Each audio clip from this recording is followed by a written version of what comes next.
தந்தை, மகன், தூய ஆவியானவர் நம்ம நிறைவாக ஆசீர்வதிப்பாராக.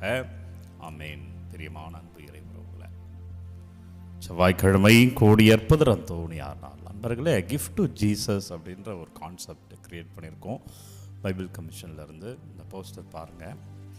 ஒருவேளை நீங்கள் யாருக்காவது gift கொடுக்கணும், உங்கள் பர்த்டே, உங்கள் வெட்டிங் ஆனிவர்சரி, உங்கள் வீட்டில் இருக்கிற நல்லது கெட்டது, உங்கள் வீட்டில் யாராவது இறந்துருக்காங்க, அவங்களோட நினைவாக ஒரு ஏழைகளுக்கு 5 ஏழை குடும்பங்களுக்கு உதவி செய்ய விரும்பினால் நீங்கள் உதவி செய்யலாம். நீங்கள் பைபிள் கமிஷன் மூலமாக கொடுத்தால் அதை நாங்கள் ஏழைகளுக்கு எடுத்து சென்று தருவோம். பிரியமுள்ள அன்பு இறை உறவுகளை, இன்றைக்கு ஆண்டவர் மனமாற்றத்தை பற்றி பேசுகிறார். இறை வார்த்தை மத்தேயு செய்தி 11வது அதிகாரம் 21வது வார்த்தை. உங்களிடையே நடந்த வல்ல செயல்களை தீர், சீதோன் நகரங்களில் நடந்திருந்தால் அவர்கள் மனம் மாறியிருப்பார்கள். ஆண்டவர் செய்ததை சொல்லி காட்டி நீ ஏன் ஒன்னும் மாறாம இருக்க? இன்னும் என்ன எதிர்பார்க்கிற? நீ எப்பதான் ஆண்டவர் மேல நம்பிக்கை வைப்ப? மாற்றத்தை மட்டுமே நான் எதிர்பார்க்கிறேன் என்ற செய்தி. பிரியமான அன்பு இறை உறவுகளே, சில ஆலயத்துக்கு போவாங்க, இறை வார்த்தை கேட்பாங்க, ஆசீர்வாதம் பெறுகிறார்கள், ஆனா வாழ்க்கை மாறல. நீ கோயிலுக்கும் போயிட்டு வந்திருக்கிற, நீ தியானத்துக்கு போயிட்டு வந்திருக்கிற, நீ நற்கரணையை சந்திக்கிற, நீ ஆராதனை காண்கிறாய், 3 மணி ஆராதனை பார்த்து கொண்டு இருக்கிற தினந்தோறும், ஆனா வாழ்க்கை மாறல. என்ன பயன்? உன் வாழ்க்கையை மாற்று. உன் பாவத்திலிருந்து வெளியில் வா, செய்கிற தவறிலிருந்து வெளியில் வா, உன் பிழையிலிருந்து வெளியில் வா என்ற அன்பு செய்தியை தருகிறார். பிரியமான அன்பு இறை உறவுகளே, மனமாற்றத்திற்கான ஒரு அழைப்பை இன்றைக்கு இறைவன் தருகிறார். அப்பா, நான் மாறுகிறேன் என்று சொல்லி அப்பா ஆராதிக்கிறோம். அப்பா, நாங்க மாறுகிறேன், மாற்றத்திற்கான ஆசீர்வாதத்தை எங்க மேல பொழிந்தருளுங்க. இன்னும் அதிகமாக வல்லமை கிருபை எங்க மேல் இருப்பதாக ஆராதிக்கிறோம். அப்பா ஆண்டவரே, ஆராதிப்போம். ஆண்டவரே, இந்த நாளுக்கு நன்றி என்று சொல்வோம்.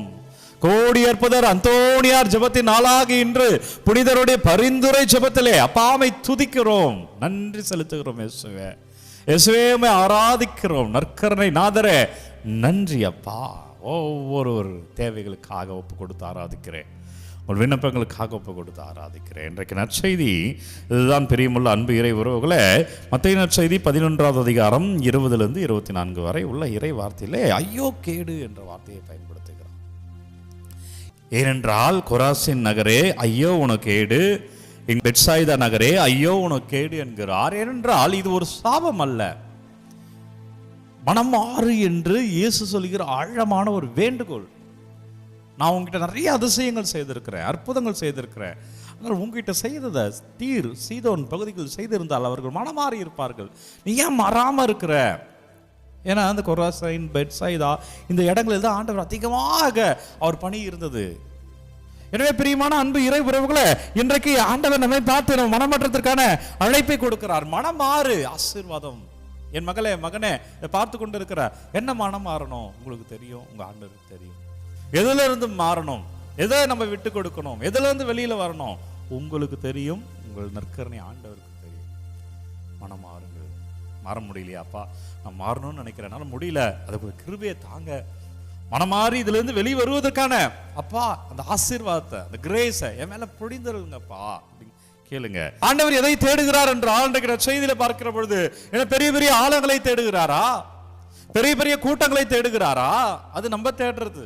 பெரிய ஆலயம், அங்க போனா நல்லா ஜெபிக்கலாம், பெரிய கூட்டம், நிறைய பேர் வராங்க, நம்ம அங்க போய் ஜெபிக்கலாம். ஆனா ஆண்டவர் தேடுவது என்ன தெரியுமா? கெஸ் பண்ணுங்க. அவர் எதை தேடுகிறார்? அவர் உன் இதயத்தை மட்டுமே தேடுகிறார். இதயத்தை எங்கேயோ கொடுத்துட்டு, ஆண்டவரே எனக்கு பிரச்சனை, அப்பா இதுல இருந்து மீட்டர்லுங்க, ஆண்டவரே இதை காத்தரலுங்க, இது என் வாழ்க்கையில மாறணும். மனமாறு, இதை விட அதிகமா பாப்ப, என்னிடம் வா, இன்னும் ஆசீர்வாதங்களை நீ காண்பா. ஒரு ஆசிரியர் இருக்கிறார், ஒரு மாணவன் இருக்கிறார். ஆசிரியர் தலை சிறந்த ஆசிரியர், மாணவன் அந்த ஆசிரியரிடம் படிக்கிறான். ஆனால் தேர்விலே தோற்று போகிறான், ஃபெயில் ஆயிடுறான், தேர்ச்சி அடையல. அப்ப தப்பு யார்கிட்ட இருக்கு? ஆசிரியர்கிட்ட இருக்கா? மாணவன் அதை உள்வாங்காம போனான். ஆசிரியர் நல்ல ஆசிரியர் தான், ஆனால் அதை பின்பற்றுவன் தவறி போனான். பிரியமானவர்களே, ஆண்டவர் நல்லவர் தான், நான் பிரச்சனைகளும் வருகிறது. காரணம் என்னவென்றால் பிரியமானவர்களே, மனம் மாறாமல் இருப்பதுதான். அந்த பிரச்சனைகள் நிற்க முடியாமல் இருப்பதற்கான காரணம் என்னன்னா விசுவாச இன்மைதான். வெளியே அடையாளங்களை ஜெபிப்பது போலவும், அங்கு செல்வது போலவும், இதை செய்வது போலவும் இருக்கிறோமே ஒழிய வாழ்வில் எப்படி இருக்கிறோம் என்பது கேள்விக்குறியாகவே உள்ளது. மனமாறு, உன்னை தொடுகிறேன், உன்னை ஆசீர்வதிக்கிறேன் என்கிறார். நன்றி அப்பா, இந்த வார்த்தைக்கு நன்றி. நாங்கள் மனமாற்றத்துக்காக ஜெபிக்கிறோம் அப்பா, மனமாறுகிறோம் என்று ஒப்புக்கொண்டு ஜெபிக்கிறோம் ஆண்டவரே. ஒவ்வொரு பிள்ளைகளையும் தொடுங்க அப்பா, வழி நடத்துங்க ஆண்டவரே, ஆசீர்வதிங்க. உங்கள் விண்ணப்பங்களை எல்லாம் ஒப்பு கொடுக்கிறேன் ஆண்டவரே. ஒவ்வொரு விண்ணப்பங்கள், ஒவ்வொரு தேவைகளையும் ஒப்பு கொடுக்கிறேன். இறைவா நீ தொடுவீராக ஆண்டவரே, நீர் ஆசீர்வதிப்பீராக ஆண்டவரே. உமது கிருபையை பிள்ளைகள் காண்பார்களாக, அதிசயங்களால் நிரப்பப்படுவார்களாக. வல்லமையான இறைவன் உங்களை தொடுகிறார். இதோ தலைவணங்கி ஆண்டவருடைய ஆசீர்வாதத்தை பெற்றுக்கொள்வோம். எல்லாம் வல்ல இறைவன் நம்மை, மகன், தூய ஆவியார் நம்மை நிறைவாக ஆசீர்வதிப்பாராக. இந்த நாளும் இனிய நாளே. அன்பர்களே, ஒவ்வொரு நாளும் விடியற் காலை 3 மணிக்கு இந்த ஆராதனை வழங்கி கொண்டு இருக்கிறோம். யாருக்கு தேவை நினைக்கிறீங்களோ அவர்களோடு பகிர்ந்து கொள்ளுங்க. கிஃப்ட் டு ஜீசஸ் அப்படின்னு ஒரு கான்செப்ட். நீங்கள் ஜீசஸ்க்கு கிஃப்ட் கொடுக்கலாம். எனவே இந்த காணொளி பாருங்கள், விருப்பமாக இருந்தால் உதவி செய்யுங்க. God bless you. Take care.